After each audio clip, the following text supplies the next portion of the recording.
This is my favorite time of year, the month of December. It's a time of reflection, as well as a time of projecting into what the new year may be.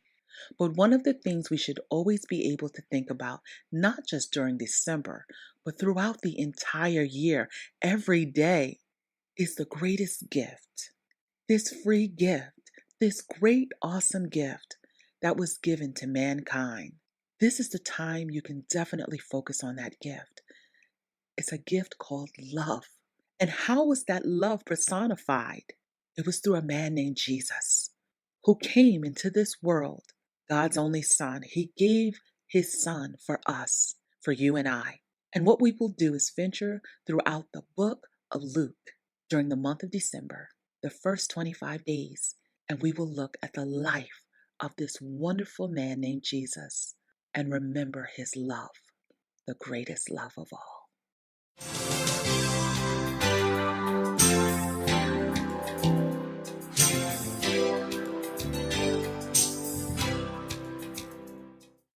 Luke chapter 22. Now the feast of unleavened bread drew nigh, which is called the Passover. And the chief priests and scribes sought how they might kill him, for they feared the people. Then entered Satan into Judas, surnamed Iscariot, being of the number of the 12. And he went his way and communed with the chief priests and captains, how he might betray him unto them.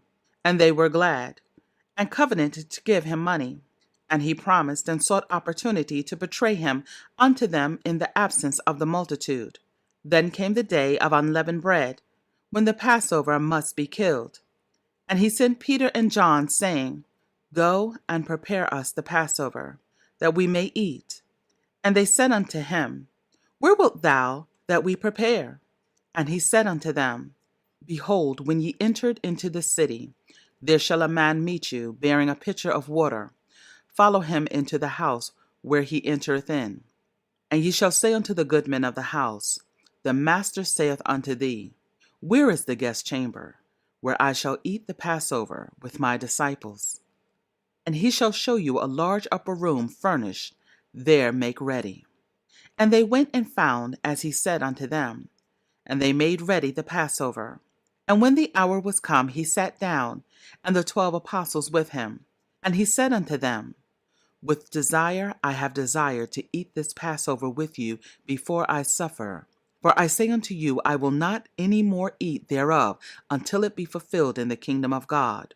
And he took the cup and gave thanks and said, Take this, and divide it among yourselves. For I say unto you, I will not drink of the fruit of the vine until the kingdom of God shall come. And he took bread and gave thanks and brake it, and gave unto them, saying, This is my body, which is given for you. This do in remembrance of me. Likewise also the cup after supper, saying, This cup is the New Testament in my blood, which is shed for you. But behold, the hand of him that betrayeth me is with me on the table. And truly the Son of Man goeth, as it was determined. But woe unto that man by whom he is betrayed. And they began to inquire among themselves, which of them that it was that should do this thing. And there was also a strife among them, which of them should be accounted the greatest. And he said unto them, The kings of the Gentiles exercise lordship over them, and they that exercise authority upon them are called benefactors. But ye shall not be so. But he that is greatest among you, let him be as the younger, and he that is chief as he that doth serve. For whether is greater, he that sitteth at meat, or he that serveth? Is not he that sitteth at meat? But I am among you as he that serveth. Ye are they which have continued with me in my temptations. And I appoint unto you a kingdom, as my Father have appointed unto me, that ye may eat and drink at my table in my kingdom, and sit on thrones judging the 12 tribes of Israel.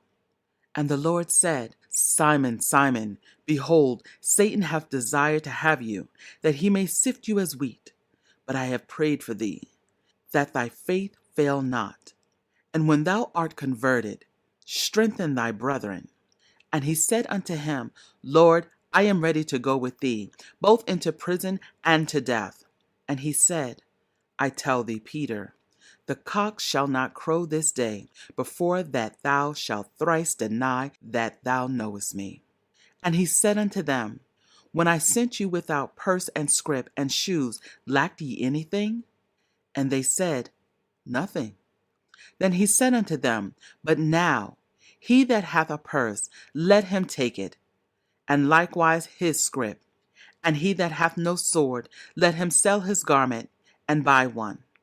For I say unto you, that this that is written must be accomplished in me. And he was reckoned among the transgressors, for the things concerning me have an end. And they said, Lord, behold, here are 2 swords. And he said unto them, It is enough. And he came out and went, and he was wont, to the Mount of Olives, and his disciples also followed him. And when he was at the place, he said unto them, Pray that ye enter not into temptation. And he was withdrawn from them about a stone's cast, and kneeled down and prayed, saying, Father, if thou be willing, remove this cup from me. Nevertheless, not my will, but thine be done. And there appeared an angel unto him from heaven, strengthening him.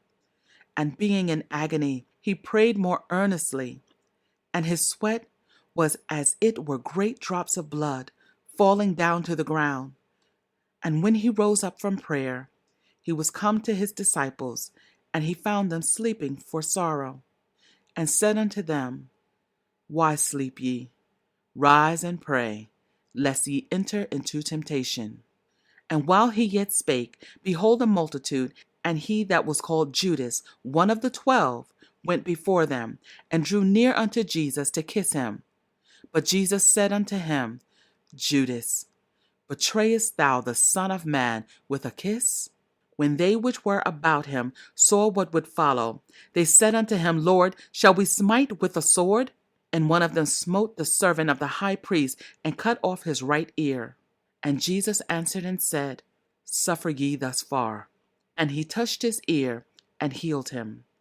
Then Jesus said unto the chief priests and captains of the temple, and the elders which were come to him, But ye come out, as against a thief, with swords and staves.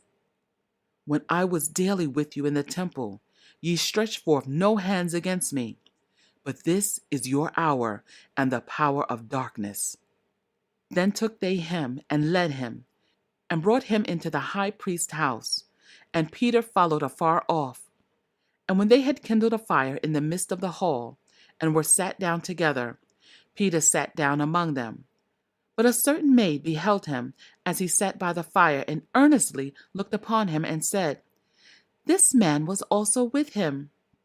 And he denied him, saying, Woman, I know him not. And after a little while another saw him, and said, Thou art also of them. And Peter said, Man, I am not. And about the space of 1 hour after another confidently affirmed, saying, Of a truth this fellow also was with him, for he is a Galilean. And Peter said, Man, I know not what thou sayest. And immediately, while he yet spake, the cock crew. And the Lord turned and looked upon Peter.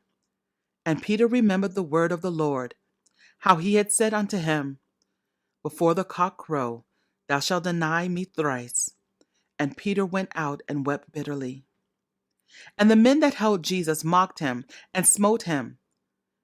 And when they had blindfolded him, they struck him on the face and asked him, saying, Prophesy, who is it that smote thee? And many other things blasphemously spake they against him.